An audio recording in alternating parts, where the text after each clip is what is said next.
Oui. Ouais. Donc Tibou en direct à Bakadalo. Monsieur le ministre d'État Tibou Camara, bonjour. Bonjour. Bienvenue dans les grandes gueules. Enfin donc la fumée blanche qui est sortie du Palais du Peuple hier. Vous avez été très présent tout au long de ces négociations. Beaucoup d'observateurs estiment que vous aurez dû commencer par ce à quoi vous avez fini hier. Vous aurez dû commencer par cela un peu plus tôt, comme vous l'avez fait au début. Est-ce que à la fin vous vous dites que vous êtes de l'avis de tout le monde que cette grève a été mal gérée et que on aurait pu vraiment sauver la situation un peu plus tôt? Ou tout ça pour ça? Moi, je pense que il faut d'abord se dire que c'est la Guinée qui a gagné. Et lorsque la Guinée gagne, personne ne perd. C'est vrai que on s'attendait à une issue plus rapidement qu'elle n'est intervenue. Mais l'essentiel qu'aujourd'hui, cette crise qui a secoué tout le pays soit derrière nous, à la faveur de l'accord qui est intervenu hier et que tous les Guinéens attendaient avec impatience, ferveur et espoir. Et je voudrais dire que le mérite revient au chef de l'État qui a accédé à cette requête des syndicats qui était essentielle dans la plateforme qui a été soumise au gouvernement. C'est grâce à son implication personnelle et sa volonté politique qui a été réaffirmée au cours de cette crise de faire face aux revendications des Guinéens que nous sommes parvenus à une issue heureuse. Il faut l'en remercier et l'en féliciter comme tous vos auditeurs n'ont cessé de le faire depuis ce matin. Voilà, monsieur Tibou Camara, en direct chez les grandes gueules. Alors, finalement, à la fin du compte Tibou, vous êtes le numéro 10. Si on parlait match, qu'est-ce qui était carrément le tournant du match? On va le dire comme ça. Le tournant du match, c'est l'implication personnelle du chef de l'État. C'est sa préoccupation face à l'avenir de cette jeunesse, comme il l'a dit dans son discours à la nation, dans laquelle il place un immense espoir et une confiance totale. Vous savez, nécessité fait loi. C'est vrai que beaucoup estiment que la solution est intervenue tardivement. Mais elle est intervenue tardivement parce qu'il fallait faire beaucoup d'arbitrage. Il fallait identifier les différents postes où l'on aurait pu avoir les ressources nécessaires à faire face à cette revendication dont l'impact sur le budget est quand même considérable. Donc il a fallu du temps et un processus de discussion interne et externe pour franchir les difficultés l'une après l'autre, pour parvenir au résultat heureux d'hier. Je pense que si on avait la solution dès le départ, en tant que responsable et patriote, et surtout, comme vous le savez, le chef de l'État l'a encore dit, sa vocation c'est de trouver des solutions aux problèmes qui se posent au pays. On ne peut pas se payer le luxe d'une crise ou de perdurer dans la crise si on avait une solution immédiate à la main. Il a fallu vraiment cogiter. Il a fallu son engagement, sa détermination, ses encouragements et son exhortation au quotidien pour que vraiment chacun multiplie les efforts et fasse preuve d'ingéniosité pour essayer de trouver une solution à cette crise, comme les Guinéens l'avaient souhaité. Donc ce n'est pas, à mon avis, le moment de distribuer des bons ou des mauvais points, ou de jeter la pierre à certains, ou d'encourager ou d'exhorter d'autres. Le plus important, je l'ai dit, c'est la Guinée qui gagne. Parce qu'aujourd'hui, le sentiment de soulagement qui anime nos populations et aussi la fierté de ceux qui ont œuvré à ce processus explique en grande partie le climat de décrispation que le pays vit aujourd'hui grâce à cette implication de chacun et de tous. Ouais. Donc c'est l'aboutissement d'un effort collectif et c'est l'aboutissement aussi de tous les sacrifices parce qu'il y a des héros anonymes et connus. Il n'y a pas un seul Guinéen qui n'a pas été préoccupé par cette crise. Et il n'y en a pas un seul qui n'a pas œuvré pour sa résolution. Donc je pense qu'aucun de nous ne travaille pour sa vanité personnelle ou sa gloire personnelle. Nous travaillons pour que le pays soit stable et l'histoire reconnaîtra à chacun ce qu'il a pu apporter à ce pays le moment venu. Bien. Alors, on vous a vu, on vous a entendu sur cette antenne l'année dernière, quand cette grève a éclaté, hein, si on peut se me dire ainsi. Est-ce qu'on peut dire que le palais a été hanté? Finalement, il y a les faucons qui ne voulaient pas du tout que la crise prenne fin, si on peut se me dire ainsi. Monsieur Tibou Camara, qu'est-ce que vous pouvez dire de ce côté? Parce que c'est important. Il y a un président nouveau, un alpha nouveau est né. Vous savez, d'abord, le chef d'État est à l'écoute de chacun et de tous. Et quand il en est ainsi, c'est toujours difficile de prendre une décision. Parce que vous êtes soumis à beaucoup d'avis, beaucoup de recommandations, beaucoup de propositions, et généralement chacun pense avoir raison. Et quand il est ainsi, il lui faut du recul, du temps, et faire un effort de discernement pour essayer d'aller dans le sens de ce qu'on pourrait appeler la majorité silencieuse, comme il l'a indiqué. Donc le processus de décision d'un chef d'État n'est pas toujours aisé, parce que confronté à beaucoup d'avis, de collaborateurs, de conseillers, de ministres, et même de citoyens, puisque les citoyens aussi ont droit à la parole lorsqu'il s'agit des affaires de la cité. Et donc, c'est un homme comme un autre, donc soumis à beaucoup d'influence et à beaucoup de conseils et de conseillers. Il lui est parfois difficile de savoir de quel côté aller et quelle est la bonne décision en fin de compte. Mais le plus important, c'est qu'il finisse par faire ce que tout le monde attend de lui, comme il l'a fait hier, c'est-à-dire contribuer à apaiser nos populations et assurer la stabilité de l'État et des institutions, et surtout montrer qu'il est à l'écoute de son peuple. Bien. Parce que finalement, c'est ce peuple qui s'est exprimé pour lui demander de trouver une solution au-delà de ce qui était même possible. Et je pense qu'il a du mérite à avoir compris cela, et aujourd'hui, c'est tout à son honneur de contribuer à la paix sociale, et aussi d'éviter à notre jeunesse l'angoisse d'un avenir incertain. C'est pourquoi je dis qu'il faut encore la remercier et l'en féliciter. Et comme il a dit, ce n'est pas un secret, il en tirera les conséquences pour que non seulement nous n'ayons plus à connaître de crise, mais que pour que ce pays soit en paix avec lui-même et en paix avec les autres. Bien. Monsieur Tibou Camara, sur notre ligne, on a Monsieur Aboubakar Souma. Camarade, salut. Salut, camarade.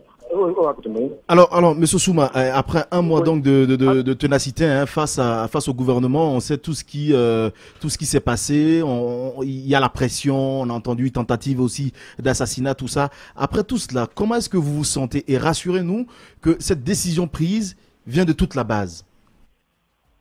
Oui, bien sûr que vous savez, hier je n'ai pas pu échanger avec toute la base, mais compte tenu du fait que les objectifs étaient déjà atteints par rapport à la première partie de nos revendications, donc il était question pour moi, comme on ne pouvait pas le lendemain rallier, n'est-ce pas, à notre siège, compte tenu du fait que l'opposition avait déjà programmé des démarches qui allaient entraîner des blocages des différentes rues de Conakry. Donc nous avons jugé utile hier de faire appel au bureau des communes de Conakry et des enseignants au palais du peuple à partir de 20h. Ce qui a été fait. Et à cette masse enseignante qui était là présente, nous leur avons présenté les résultats des négociations obtenus à partir d'hier. Donc, nous les avons présentés ces résultats et ça a été approuvé et nous avons décidé de suspendre la grève. Voilà, allez-y Tamba. D'accord, monsieur Aboubakar Souma, on a pu bien suivre cette scène-là entre ces tiraillements entre ceux qui voulaient retourner au siège et ceux qui ont donc majoritairement décidé de signer dans la salle. Dites-nous quelles sont les garanties que vous avez obtenues auprès de la partie gouvernementale pour que vous accédiez aux propositions qui vous ont été faites. Et de l'autre côté, monsieur Tibou Camara, on conçoit bien que vous avez consenti pas mal d'efforts. Est-ce que vous pouvez nous rassurer ce matin que le train de vie, si vous voulez, le panier de la ménagère risque de ne pas en pâtir, naturellement à partir des engagements que vous avez pris? Ce qui nous a rassurés, c'est par rapport à l'intégrité et, n'est-ce pas, à l'engagement des responsables de haut niveau qui ont été désignés par le chef de l'État, à savoir d'abord M. Tibou Camara, auquel nous avons confiance, le ministre Gassama Diaby, n'est-ce pas, un homme qui est très reconnu, n'est-ce pas, dans sa probité morale. Et tout le monde a vu combien de fois il est en train de défendre les droits à tous les niveaux. Ensuite, le médiateur qui est là aussi. Donc, on a eu confiance à ces hautes personnalités qui nous ont rassurés et que ça ne sera pas lettre-morte. Ce n'est pas comme par le passé. Et que toute disposition qui serait, n'est-ce pas, acceptée et prise et les engage et qu'eux, ils sont prêts à les faire respecter. Ouais. C'est ainsi que nous aussi, nous avons pris, n'est-ce pas, la responsabilité de signer et attendre. Bien. Donc, on peut dire que c'est une nouvelle manière, en tout cas, de voir la politique autrement, désormais, si on peut se permettre de dire comme ça, la politique du gouvernement, monsieur Boubacar Souma. Aujourd'hui, vous avez confiance. Vous avez dit, les émissaires du président, je parle de Gassama Diaby, je parle de, entre autres, de Tibou Camara, entre autres, vous avez entièrement confiance. Qu'en est-il du cas du président Condé? Vous êtes vu aujourd'hui, votre sentiment? Bon, du fait que le président Condé ait accédé, n'est-ce pas, à nos revendications, nous estimons que c'est lui qui a donné ordre, n'est-ce pas, à ses représentants d'accepter et de signer, et nous sommes sûrs qu'il va respecter ces engagements-là. Parce que c'est un chef d'État, et un chef d'État doit toujours respecter ses engagements. Donc nous avons confiance, et c'est pour cela nous sommes inscrits dans cette logique en signant, n'est-ce pas, ce protocole d'accord. Bien. Alors, vous ne quittez pas, camarade. On a aussi un Tibou Camara de l'autre côté. Monsieur le ministre, vous gagnez des points ce matin, si on peut se permettre de dire ainsi. Les syndicats qui ont confiance en vous, vous avez écouté Aboubacar Souma à l'instant T. Et déjà, des langues ou des voix s'élèvent déjà à dire que peut-être que ces engagements ne seront pas respectés. Quelles sont les garanties aujourd'hui? Moi, je pense que la première garantie, la plus importante, c'est la parole du chef de l'État, en qui nous avons entièrement confiance.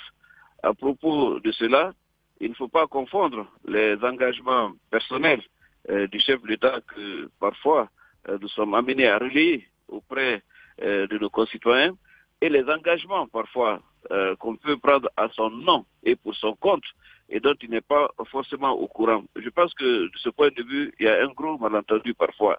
Il y en a qui parlent au nom du chef de l'État ou prennent des engagements à son compte sans le consulter et sans lui en faire le compte rendu après.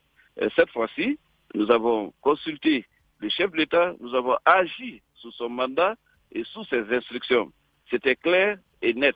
Et à chacune des étapes de cette discussion avec les syndicats, il lui a été fidèlement rendu compte de l'évolution des discussions et il n'a pas manqué de donner des orientations à partir desquelles nous sommes parvenus à cet accord. Et je peux garantir à nos partenaires des syndicats que tout ce qui a été fait, c'est en parfait accord avec le chef de l'État, sinon ça n'aurait pas été possible. Et si nous sommes engagés sur notre honneur et à partir de la confiance qu'ils nous ont portée pour discuter avec eux, c'est parce que nous avons reçu expressément le mandat du chef de l'État et qui nous a rassurés comme toujours que lorsqu'il s'engage, après, bien sûr, avoir réfléchi, comme il est de son devoir, il tient sa parole. Bien. Et jusqu'à présent, nous les collaborateurs à qui il a donné sa parole, nous n'avons pas pris à défaut de parjure. Bien. Alors, monsieur Tibou Camara, j'espère que les colombes vont se multiplier autour du chef de l'État, que les faucons vont disparaître, seront phagocytés par les colombes. Moi, j'estime que, est-ce que l'inquiétude qui est ressentie, qui est exprimée par certains citoyens, est-ce qu'elle a lieu d'être? Cette inquiétude, je vais vous l'exprimer. Est-ce que le président de la République, le gouvernement a accepté de donner d'une main et va reprendre de l'autre main? C'est-à-dire, est-ce qu'on peut s'attendre, au-delà des coupes budgétaires, parce que j'ai entendu que l'État va réduire son train de vie, le gouvernement va réduire son train de vie, mais aussi qu'on pourrait peut-être appel au rein des citoyens en leur demandant de serrer la ceinture, étant donné que la ceinture a tellement été serrée qu'il n'y a plus de rein. Je pense que le chef de l'État a fait un discours d'orientation en disant qu'il va lutter contre l'impunité, il va lutter contre le gaspillage des ressources publiques, il va rationaliser donc les dépenses et augmenter les recettes. Vous savez, c'est un défi pour tous les États de réduire autant que possible et chaque fois que c'est nécessaire les dépenses de fonctionnement, les dépenses liées à l'État, de manière à ce que l'on accorde la priorité et la primauté aux besoins d'investissement et donc à l'amélioration de la qualité de vie des concitoyens. Je pense que cet effort sera fait au plus haut sommet de l'État. Les citoyens, en accompagnant le gouvernement dans les mesures d'assainissement de l'économie, consentent des sacrifices immenses Et d'ailleurs, vous l'avez expliqué tout à l'heure, en ce qui concerne la flexibilité des prix, vous avez expliqué l'effort que l'État consent, justement pour ne pas alourdir les charges sur les concitoyens. Parce que la majorité silencieuse a droit à un mieux-être, a droit à connaître une meilleure qualité de vie, et ce n'est pas juste chaque fois de faire supporter à cette majorité les conséquences de l'effort de redressement économique et financier. On dit toujours que l'exemple vient d'en haut. Si les citoyens voient l'exemplarité au sommet de l'État, voient une utilisation rationnelle des ressources publiques, voient une volonté politique de s'engager dans la lutte qui est essentielle contre la corruption, contre l'impunité, les détournements des deniers publics, lorsque l'État fait ses devoirs et que les citoyens le constatent, il n'y a pas de raison que pour leur part, ils n'en fassent pas autant. Mais on ne peut pas demander aux citoyens de faire des sacrifices lorsqu'ils estiment que l'État lui-même ne montre pas l'exemple de rigueur et d'austérité. Donc, si l'exemple vient d'en haut, il n'y a pas de raison que les citoyens ne fassent pas l'effort de contribuer à la prospérité de leur pays. J'ai tellement envie de vous croire ce matin, mais si ce n'est que politique tout ça. Allez-y, Ahmed. Alors, monsieur le ministre, c'est clair qu'au-delà donc de cette crise liée donc à l'éducation, on a une crise politique dont on ne parle pas ce matin. Pourtant, on a une grève qui est donc en l'air. Et aujourd'hui, clairement, qu'est-ce qui est mis en place également dans la résolution de cette crise, puisque vous avez dit que dans le cadre de la grève des enseignants, il a fallu mettre un pool en place qui était directement en contact avec le président pour lui donner les informations. Est-ce que dans le cadre des politiques, ce sera pareil? Vous savez, vous-même, vous venez de le dire. Non, mais je voulais, avant qu'on en vienne à la réponse, à répondre à la question politique, je voulais, dans le domaine de l'éducation, les 40%, parce qu'on a quand même été interpellé par beaucoup d'autres fonctionnaires. Les 40%, est-ce qu'ils vont s'appliquer uniquement sur les salaires des enseignants ou bien ce sera pour tous les fonctionnaires de la République de Guinée? Vous savez, l'accord qui a été conclu hier, nous aurons l'occasion de l'expliquer pour qu'il soit bien compris et assimilé par tous. Attendez, nous venons à peine de le conclure. Nous avons des partenaires auxquels nous allons l'expliquer et également à l'ensemble de l'opinion pour que chacun soit édifié sur les tenants et les aboutissants de cet accord. Ne soyez pas pressés, on vient à peine de le conclure. Nous allons faire en sorte que chacun puisse se l'approprier de manière justement à éviter des inquiétudes ou à soulever des polémiques. Monsieur Tibou Camara, en direct ce matin chez les Grandes Gueules sur Radio Espace. On a Souma aussi de l'autre côté, mon cher. Peut-être sur la question d'Ahmed d'abord. Ouais. La question d'Ahmed. À monsieur Tibou. Je pense que vous l'avez dit dans votre émission. Il est évident que le chef d'État accorde sa confiance à certains de ses collaborateurs pour prendre en charge l'ensemble des problèmes qui se posent à la nation. Chacun est à sa place et joue pleinement son rôle, même si on peut, dans le cadre de l'esprit d'équipe, comme on l'a montré dans la gestion de cette crise, s'entraider pour trouver rapidement des solutions aux problèmes. Vous savez que le dialogue politique est un processus permanent qui a permis d'aboutir à l'accord qui nous a conduit aux dernières élections communales. Jamais le dialogue n'a été rompu avec les acteurs politiques. Nous allons poursuivre cet effort de concertation afin aussi de trouver une issue heureuse au contentieux électoral qui est à l'origine aujourd'hui des manifestations que l'opposition projette de faire. Mais, comme j'ai l'habitude de le dire, entre Guinéens, on finit toujours par s'entendre. Parce que chacun de nous est animé de la foi patriotique et chacun aussi connaît les limites à ne pas franchir pour ne pas nous mettre tous en danger et mettre le pays dans une situation irréparable. Donc je pense que le plus important, je ne dirais pas que c'était la crise syndicale, mais en tout cas c'était la préoccupation la plus immédiate qui interpellait l'ensemble de la nation.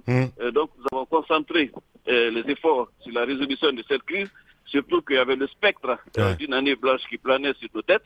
Maintenant que cette crise est derrière nous, nous allons aussi nous atteler à reprendre le dialogue avec les acteurs politiques de manière à les mettre en confiance pour que le débat quitte la rue et soit autour de la table, comme on en avait l'habitude ces derniers temps, pour apaiser le climat social. Vous avez donné l'exemple du Kenya, après une confrontation à laquelle nous avons assisté tous à travers le monde. On a fini par la paix, on a fini par une cohabitation civilisée, parce que c'est cela aussi le principe démocratique, de respect mutuel, la cohabitation intelligente entre les acteurs qui incarnent quelque chose. On ne peut pas ignorer aujourd'hui qu'il y a une opposition dans notre pays parce qu'on est en démocratie. On ne peut pas aussi se passer de discuter avec cette opposition pour parvenir à une paix durable dans notre pays. Bien. Et je vous félicite, vous les médias, de contribuer par votre temps et par votre démarche à aider les acteurs à se parler, même indirectement, pour que la compréhension règne en fin de compte, pour que la Guinée soit toujours gagnante. Les hommes passent, la Guinée demeure. Il ne faut jamais l'oublier. Voilà. Les hommes passent, la Guinée demeure. Il ne faut jamais l'oublier. Monsieur Souma, de l'autre côté, camarade Souma, le moral aujourd'hui de la troupe, on va le dire comme ça. Est-ce que vous allez entamer une tournée à l'intérieur du pays, une manière de prendre un petit peu la réalité sur le terrain? Non, c'est un programme qui est en vue. À la demande de tous nos bureaux et tous les anciens à tous les niveaux dans les préfectures qui ont demandé à ce que nous soyons là. Mais nous sommes en train d'examiner au niveau du bureau exécutif. Parce que même ce matin, on en parlait pour établir un programme, n'est-ce pas, pour que nous puissions prendre contact avec nos démembrements à l'intérieur du pays. Est-ce que vous avez parlé avec tous vos représentants à l'échelle de tout le pays pour savoir déjà quel est le retour qu'ils ont de l'accord qui est intervenu hier? Est-ce que cet accord est largement partagé, accepté à travers tout le pays? Oui, pour le moment, depuis l'annonce hier de la suspension de la grève et n'est-ce pas, des résultats obtenus, nous avons cessé, n'est-ce pas, de recevoir les appels à l'intérieur du pays. Partout, on nous appelle pour nous féliciter et pour nous encourager. Et que, en tout cas, partout, ils nous ont exprimé leur satisfaction par rapport aux résultats obtenus. Bien. Quel est le principal sentiment qui vous anime ce matin, M. Souma, au lendemain de cet accord? Après tant de luttes, après tant d'efforts, tant de résistance, quel est le principal sentiment qui vous anime? Est-ce que c'est un sentiment de triomphe ou de modestie à cause surtout de tout ce qui a été le soutien de tous vos compatriotes, pas seulement les enseignants, mais aussi les femmes, les parents d'élèves, les jeunes, toutes les couches, la société civile. Quel est ce principal sentiment qui vous anime ce matin? C'est un sentiment vraiment de profonde satisfaction et de fierté par rapport au soutien, n'est-ce pas, d'abord de tous les enseignants, ensuite de tous les parents d'élèves, de tous les élèves et de toute la population guinéenne qui nous ont apporté leur soutien. Ça, vraiment, ça m'a réconforté à plus d'un titre.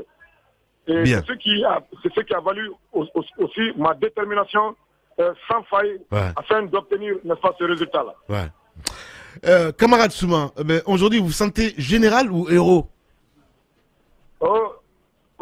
Comme vous voulez. Alors camarade, je sais que beaucoup d'enseignants n'étaient pas du tout contents que cette grève perdure parce qu'au-delà des primes, de la revalorisation du salaire qui est demandé, il y a aussi cet attachement, cet amour que l'enseignant a avec ses élèves, avec la craie. Certains ont dit la craie me manque. Alors maintenant que la grève est suspendue, est-ce que vous avez un plan pour rattraper les cours qui ont été perdus, pour rattraper les heures qui ont été perdues, afin que les examens nationaux se tiennent cette année? Même ce matin, j'en parlais avec certains enseignants. Le premier appel que j'ai lancé, c'est d'amener les enseignants, n'est-ce pas, à une prise de conscience et à faire en sorte que les retards, n'est-ce pas, accusés soient compensés.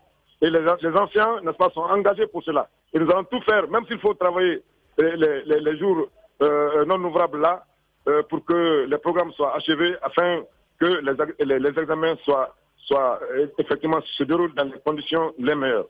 Donc partout, nous allons envoyer les messages à tous les niveaux pour que les enseignants, n'est-ce pas, puissent redoubler d'efforts et cet engagement-là ne manquera pas au niveau des enseignants. Bien. Allez-y, Taba. Alors, Monsieur Abakar Souma, on a pu le constater. Tout le monde est bien fier du parcours que vous avez eu jusque-là. Moi, ma préoccupation, vous qui connaissez bien l'histoire syndicale de notre pays, c'est de savoir comment est-ce que Aboubacar Souma va faire pour rester ce général incorruptible, comme ça a été dit dans la salle. Est-ce que vous préparez à cela? Comment est-ce que ça va être? Ça, c'est la première question. Deuxième question. Justement, dans le même siège, Tamba l'a dit tantôt, une icône pour le mouvement syndical aujourd'hui qui avait besoin vraiment que son blason soit redoré. Est-ce que, M. Souma, si demain on vous proposait un poste ministériel, est-ce que vous serez tenté d'accepter? Écoutez, à l'heure où je suis, je ne suis pas prêt à accepter un poste ministériel. Je préfère garder mon statut de syndicaliste. Et avec l'engouement, n'est-ce pas, qu'a suscité... On va essayer de faire replay. Quand vous dites que vous n'êtes pas prêt, donc ça veut dire que ce n'est pas exclu. Enfin, je ne sais pas, vous savez... Mais non, vous le savez. Langue de bois s'abstenir. Vous dites que vous n'êtes pas prêt, donc ça veut dire que ce n'est pas exclu. Évidemment, ce n'est pas exclu. Voilà. Mais, au moins, c'est dit. C'est pas exclu. Voilà. Mais je vous dis, à la phase actuelle là, je ne suis pas prêt, n'est-ce pas, à accepter un poste. Oui, on a bien compris. De quelque niveau que ce soit. Voilà. L'autre question, c'était comment vous allez garder, évidemment, le cas pour ce général, comme ils le disent hier, incorruptible. C'est la question de Tamba. Oui. Vous savez, avec la confiance, on peut tout gagner.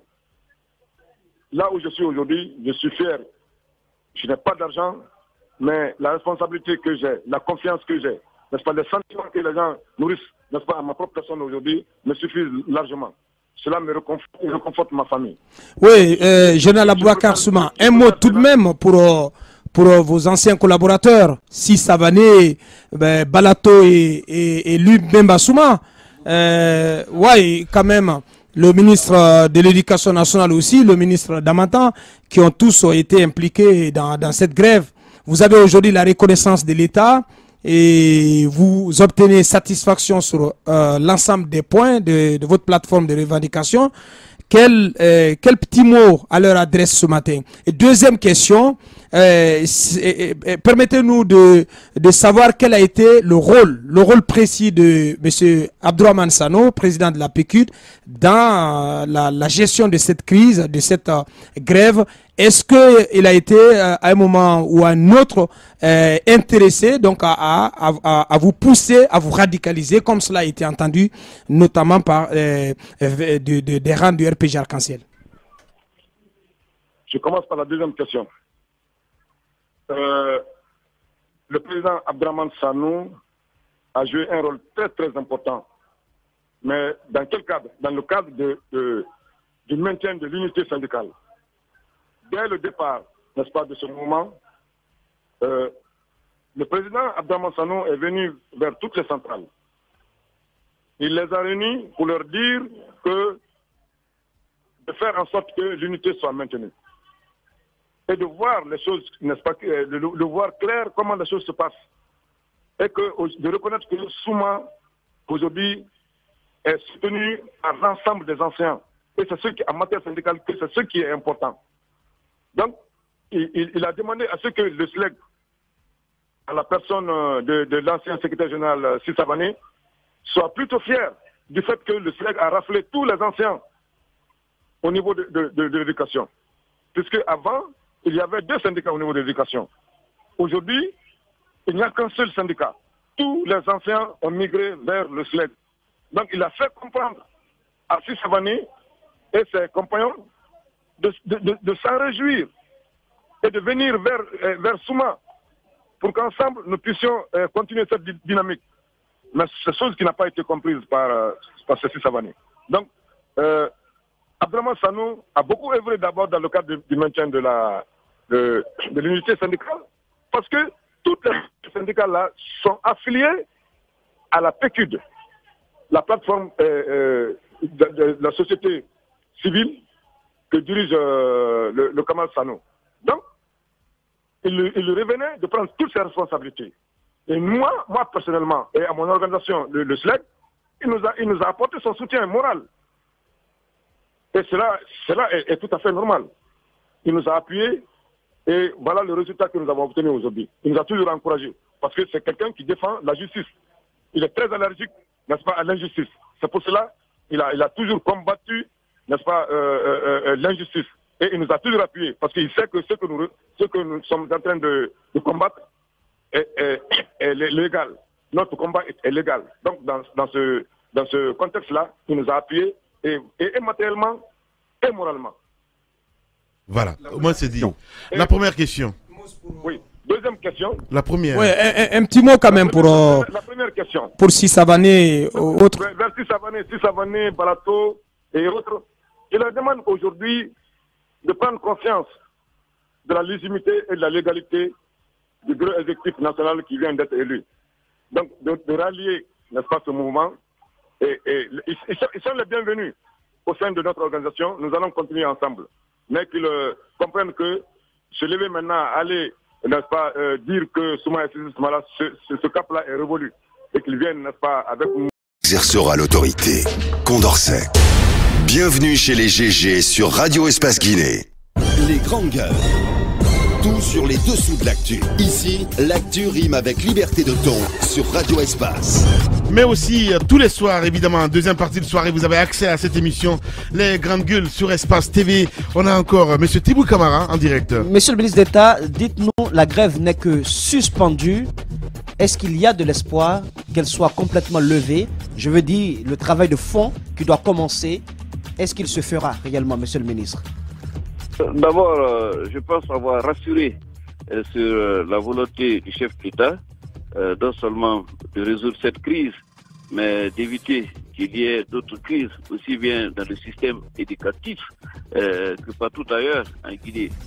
Parce que pour que ce pays avance, il a besoin de tranquillité, de stabilité et d'une paix durable.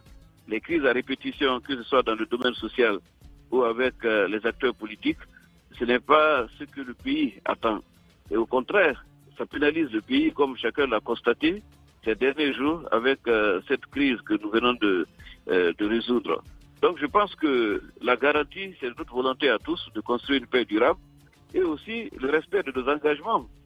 Monsieur Souma, d'ailleurs, que je dois féliciter, de rassurer les parents d'élèves que le retard que les enfants ont accusé du fait de la grève sera comblé et que l'année scolaire sera satisfaite comme s'il n'y avait pas eu de crise.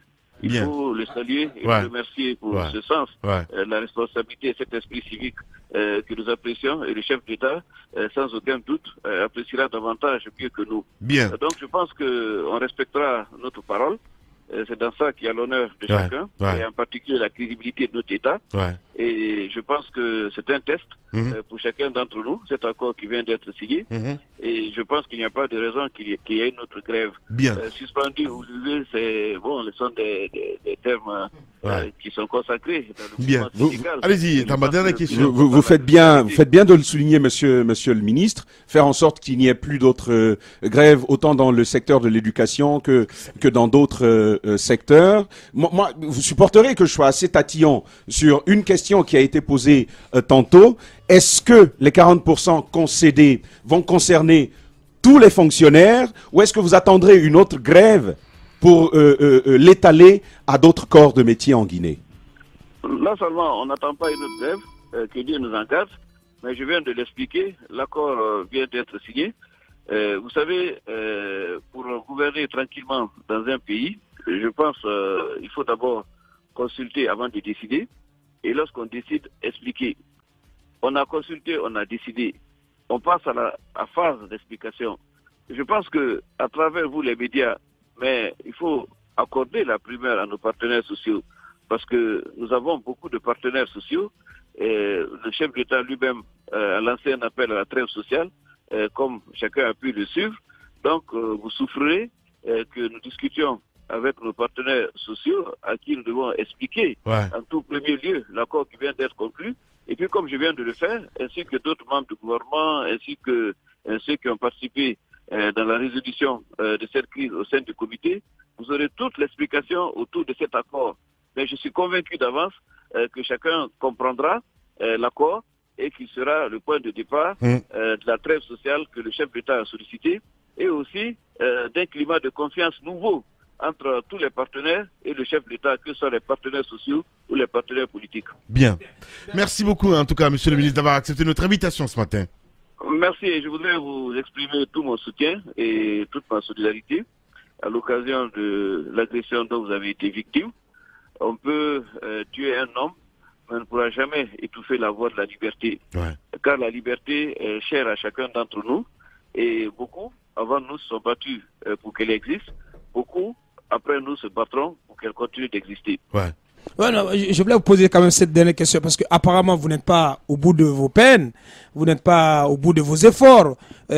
Aussitôt sorti de cette crise dans l'éducation, vous-même vous savez que vous allez continuer à être sollicité sur le front politique. Il y a l'opposition qui appelle à des manifestations donc un peu partout à travers la Guinée aujourd'hui et demain. L'opposition qui continue de contester les résultats des élections communales du 4 février dans un certain nombre de circonscriptions. À cet instant T, quelle perspective de sortie de crise, quel schéma de sortie de crise surtout, M. Camara? Vous savez, comme je l'ai dit, le dialogue n'a jamais été rompu avec nos partenaires politiques. Nous allons poursuivre cet effort dans la persévérance et la détermination. Et puis, comme je l'ai dit et je le maintiens, gouverner, ce n'est pas le confort. C'est la capacité à faire face aux épreuves avec courage, résilience et détermination. À notre époque aujourd'hui, c'est une époque de défis, c'est une époque de challenge, c'est une époque d'épreuve, parce que les peuples sont plus éveillés que par le passé. Et aujourd'hui, la demande sociale partout dans le monde est très forte et les revendications politiques sont au cœur du débat démocratique. L'art de gouverner, justement, consistera à pouvoir faire face à tout cela avec beaucoup de bonheur, avec beaucoup de détermination. Et je pense que le chef d'État qui a un parcours politique élogieux derrière lui et qui a une expérience éprouvée d'homme d'État saura faire face à toutes ces épreuves pour le bonheur de notre peuple et pour l'honneur de notre démocratie. Bien. Monsieur le ministre, merci beaucoup en tout cas d'avoir accepté notre invitation ce matin. Merci, bon courage et soyez toujours debout. Merci. Il se passe dans la vie politique tant d'événements